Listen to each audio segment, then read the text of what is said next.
출애굽기 오늘 우리에게 주시는 하나님의 말씀은 출애굽기 1장 8절에서 22절까지의 말씀입니다. 출애굽기 1장 8절에서 22절까지의 말씀입니다.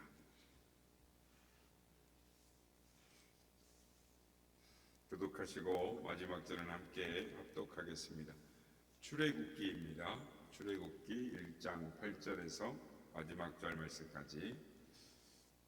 요셉을 알지 못하는 새 왕이 일어나 애굽을 다스리더니 그가 그 백성에게 이르되 이 백성 이스라엘 자손이 우리보다 많고 강하도다. 자, 우리가 그들에게 대하여 지혜롭게 하자. 두렵건대 그들이 더 많게 되면 전쟁이 일어날 때 우리 대적과 합하여 우리와 싸우고 이 땅에서 나갈까 하노라 하고 감독들을 그들 위에 세우고 그들에게 무거운 짐을 지워 괴롭게 하여 그들에게 바로를 위하여 국고성 비돔과 람셋을 건축하게 하니라. 그러나 학대를 받을수록 더욱 번성하여 퍼져가니 애굽 사람이 이스라엘 자손으로 말미암아 근심하여 이스라엘 자손에게 이를 엄하게 시켜 어려운 노동으로 그들의 생활을 괴롭게 하니 곧 흙 이기기와 벽돌 붓기와 농사의 여러 가지 일이라 그 시키는 일이 모두 엄하였더라. 애굽 왕이 히브리 산파 시프라라 하는 사람과 푸아라 하는 사람에게 말하여 이르되 너희는 히브리 여인을 위하여 해산을 도울 때에 그 자리를 살펴서 아들이거든 그를 죽이고 딸이거든 살려두라. 그러나 산파들이 하나님을 두려워하여 애굽 왕의 명령을 어기고 남자 아기들을 살린지라. 애굽 왕이 산파를 불러 그들에게 이르되 너희가 어찌하여 이같이 남자 아기들을 살렸느냐.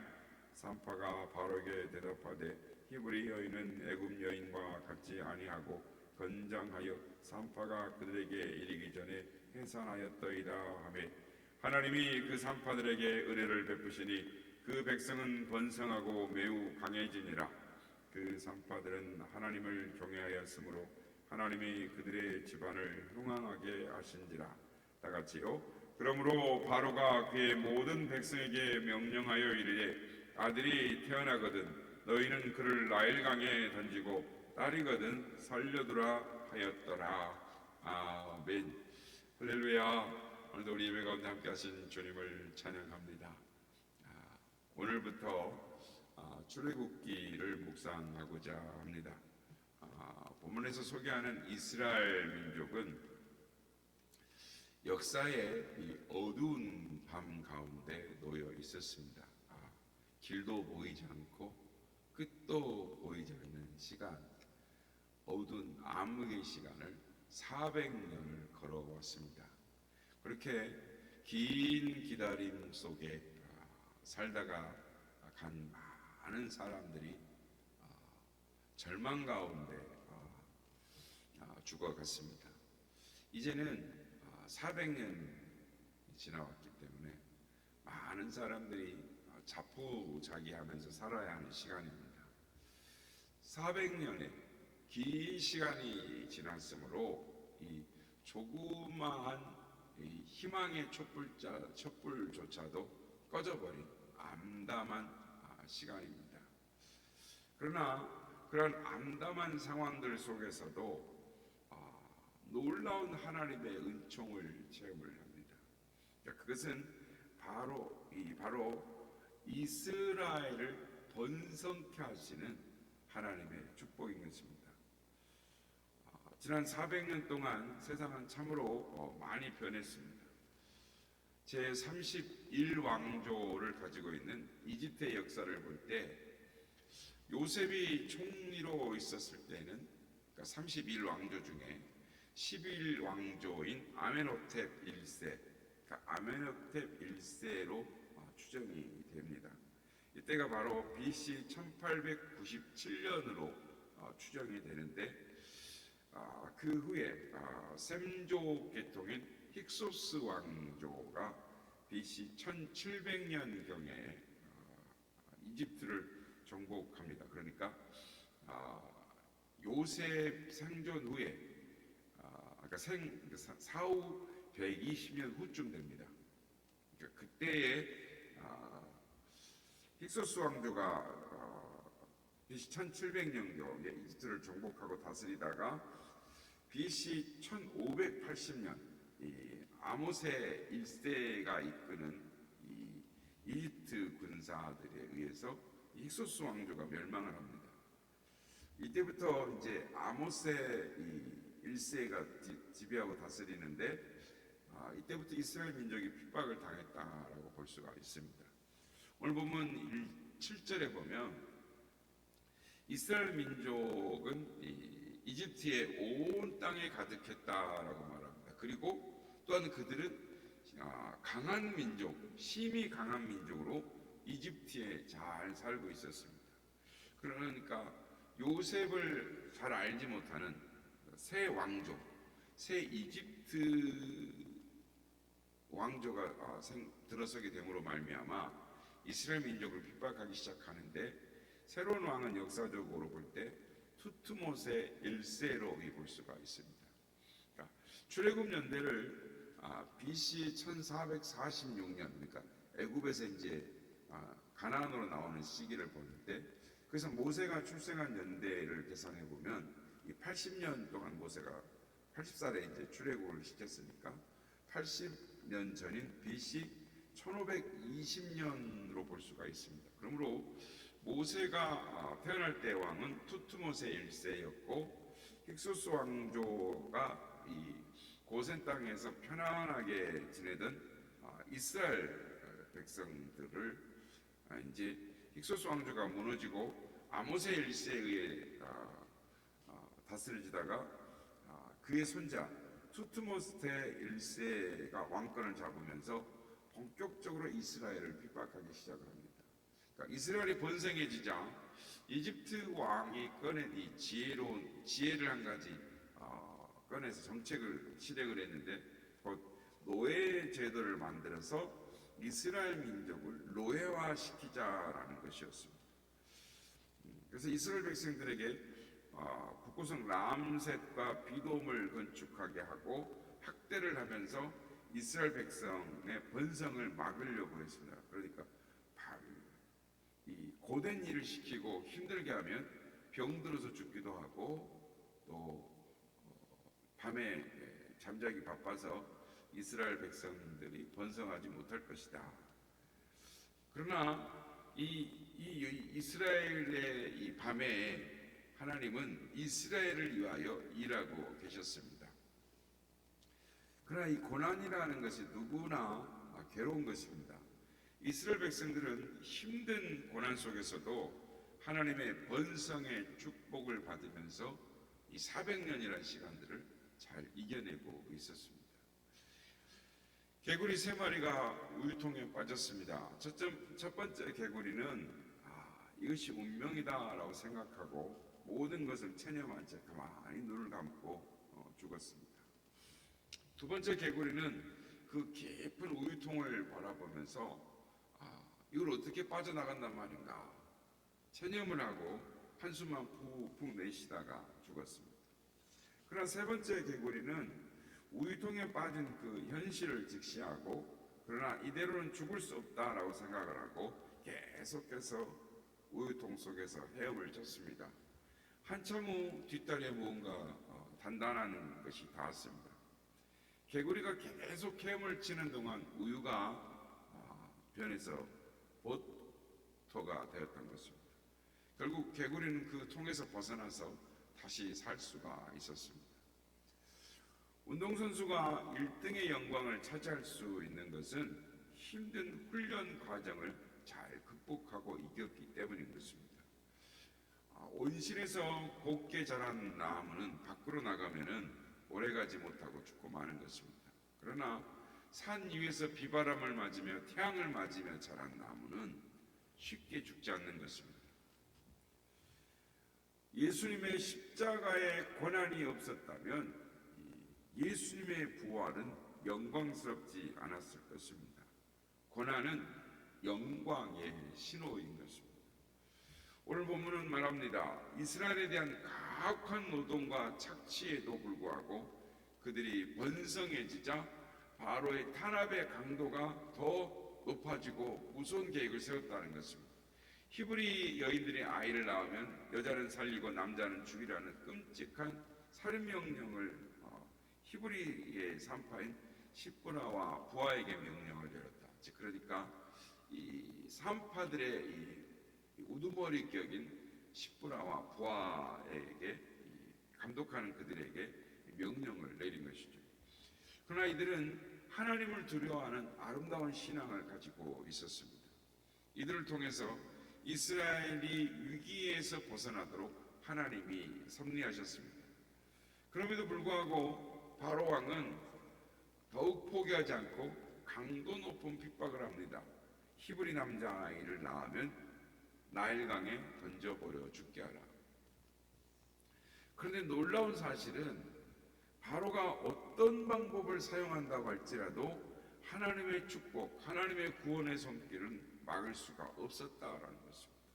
하나님은 이스라엘 백성들을 위해서 히브리의 산파 시브라와 부하를 놀랍게 사용을 하십니다. 시브라와 부하가 이집트 왕의 명령을 거부하고 이스라엘 백성들을 살리는 것이죠. 오늘 보면 20절에 보면 그 산파들이 하나님의 은혜를 입었다라고 말씀을 합니다. 그러니까 하나님의 은혜를 입었다라는 말은 무슨 말이냐면 하나님을 두려워하였다라는 것입니다. 그러니까 하나님의 은혜를 입지 못하였다라는 말은 하나님을 두려워하지 않았다라는 것이죠. 그러니까 하나님의 은혜를 입었다라는 것은 하나님의 임재를 느끼고 하나님의 존재 앞에 하나님을 의식하며 두려워 떨게 되었다. 그러니까 하나님을 두려워하는 것이 하나님의 은혜를 입은 것입니다. 1974년 미국에서 출판되어서 베스트셀러가 된 이 생존이라는 책이 있습니다. 이 책이 너무 인기가 있어서 후에 영화로 이렇게 만들어졌는데 그 영화가 또 세계를 놀 만한 인기 있는 영화가 되었습니다. 우리나라에서도 상영이 되어 있습니다. 한 번쯤 보신 적이 있을 것입니다. 저도 이 영화를 보고 처음에는 굉장히 충격이었는데 그게 실화였습니다. 1972년 10월 13일 이 전세 비행기 한 대가 우루과이 몬테비오를 떠났습니다. 이 비행기는 페어차일드 F227, 그러니까 227기라고 하는데 조그마한 비행기입니다. 그런데 이 비행기가 몬테비오에서 칠레로 이렇게 갑니다. 그런데 칠레 산티아고로 가다가 악천후로 인해서 안데스 산맥에 속에 불시착하고 맙니다. 그러니까 악천후가 있으면서 가다가 양쪽 이 날개와 꼬리 부분이 산 봉우리에 걸려가지고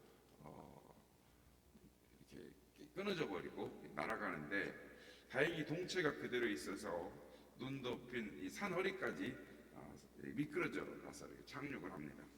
근데 이 비행기에 탄 탑승자 숫자는 45명이었습니다. 아마추어 럭비 선수들 15명, 이들을 응원하기 위해서 동승한 25명의 친구들, 그리고 승무원 5명이었습니다. 이 몇 명의 비행기가 불시착할 때 몇 명은 충격으로 인해서 죽고 또 몇몇은 심한 중상으로 실험하고 있었습니다. 그런데 구조대가 오지를 않았습니다. 정부조차 10일간 구조 활동을 하다가 포기하고 말았습니다. 왜냐하면 안데스 산맥이 너무 깊은 산속이고 또 작은 비행기 한 대가 그 눈 속에서 보이질 않는 것입니다. 그러니까 만년설이 뒤덮인 안데스 산맥 너무 깊어가지고 전문 산악인조차도 그 산맥 속으로 들어가기를 꺼려했던 것입니다. 이제 자기들이 살 길은 생존을 스스로 유지해야 했습니다. 그러니까 비상식량도 비행기 내에는 없었습니다. 그러니까 그들은 추위와 배고픔에 시달려야 했습니다. 그리고 67일 만에 고통을 당하다가 구출된 사람이 16명이었습니다. 67일 만에. 그러니까 16명이 67일 동안 살 수 있었던 것은 죽은 동료들의 살을 먹을 수 있었기 때문이었습니다. 부상당하여 여러 날 고생하다가 죽은 이 니코리치라는 학생은 아버지에게 이런 편지를 쓰고 죽었습니다. 아버지도 전혀 믿기 어려운 사건이 이곳에서 벌어졌습니다. 죽은 친구의 살을 도려내는 일입니다. 이 외에는 살 수 있는 다른 길이 없습니다. 저도 오래 버티기 힘들다는 것을 알고 있습니다. 내가 죽은 뒤에 내 살을 친구들이 먹고 살기를 원합니다.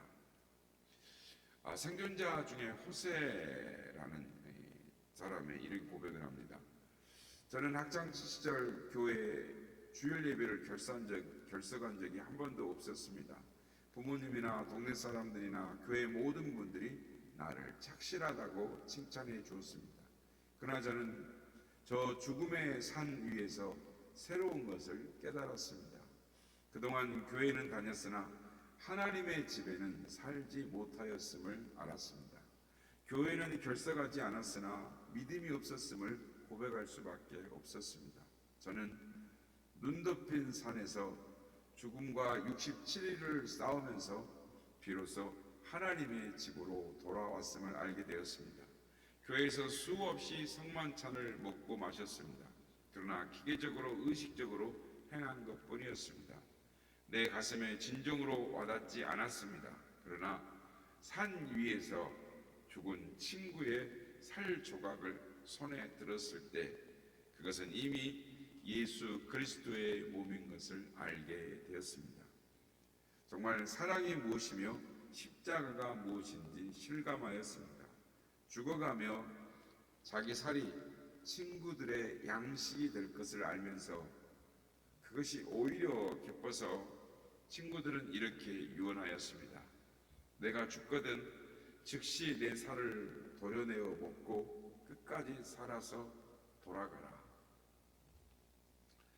친구를 위하여 자기 몸을 먹으라고 유언을 하면서 사랑으로 죽었던 그들 덕분에 몇 명의 생존자가 생겼고 그들은 그 후에 열심히 선교하여 천국을 확장시키는 뜨거운 전도자들이 되었다라는 것입니다. 그렇습니다. 모세 시대의 산파들이 바로 이렇게 생명을 건 믿음의 소유자들이었습니다. 하나님의 은혜가 역사했기 때문입니다. 바로 이 바로 왕의 핍박 속에서 이스라엘 민족은 출애굽이 가까웠음을 깨닫지 못하고 있었습니다. 해 뜨기 전 새벽녘이 가장 어둡다라고 말을 합니다. 우리들의 삶 속에 힘들고 지친 이 고난의 시간이 계속될 때 낙심하지 말고 소망을 가지는 우리가 되기를 바랍니다. 세상은 날이 갈수록 어두워질 것입니다. 믿음 생활하기가 더 힘들어질 것입니다. 핍박과 환난이 더 심해질 것입니다. 그러나 400년이 지난 후 이집트에 종살하던 이스라엘 민족에게 이 출애굽의 기쁨이 찾아온 것처럼 하나님의 정한 때가 되면 우리도 밝은 그날을 분명하게 맞이하게 될 것입니다. 어두운 밤에도 하나님은 일하십니다. 역사의 캄캄한 밤에도 하나님은 여전히 일하시는 것입니다. 성경은 말합니다. 내 영혼아 내가 어찌하여 낭망하며 어찌하여 내 속에서 불안하여 하는고 너는 하나님을 바라라. 나는 내 얼굴을 도우시는 내 하나님을 오히려 찬송하리로다. 바라기는 어두운 밤에도 고난 가운데도 우리와 함께 하시는 하나님, 여전히 우리와 함께 하시고 우리를 위하여 일하시는 그 하나님을 신뢰함으로 승리하시는 우리 모두가 다 되시기를 예수님의 이름으로 축복합니다. 세상의 헛된 신을 버리고 하나님의 독격에르세 온 사람 백성 모두 나와서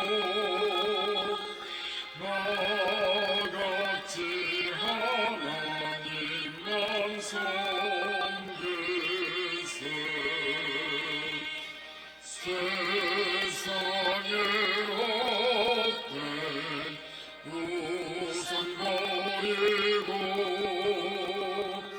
인간의 모든 복이여 나와 거짓과 보리 모두 버리고 온전히 하나님만 섬기세 주님의 백성 서로 예하여 시기와 미움 가져버리고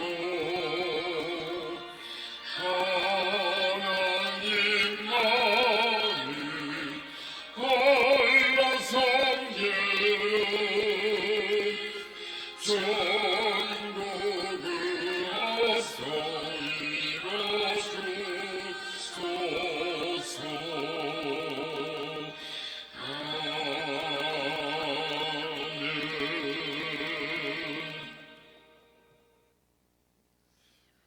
400년이라는 힘들고 긴 고난의 시간 속에 수많은 사람들이 절망을 안고 죽어갔습니다. 그러나 하나님은 그 힘든 고난의 시간에서도 이스라엘에게 은혜와 축복을 베풀어 주셨습니다. 그것은 번성의 축복이었습니다. 그렇습니다. 하나님의 때가 되면 고난의 시간 속에서도 하나님은 우리에게 은혜를 주시고 또한 하나님의 출애굽의 기쁨을 허락하여 주시는 것입니다. 그러므로 고난과 힘든 인생의 시간 속에 있다 할지라도 하나님을 신뢰함으로 끝까지 하나님의 은혜를 구하며 또 우리가 은혜 안에 있음을 알고 믿음으로 하나님을 신뢰하며 승리하는 우리가 되게 해달라고 기도하기 원합니다.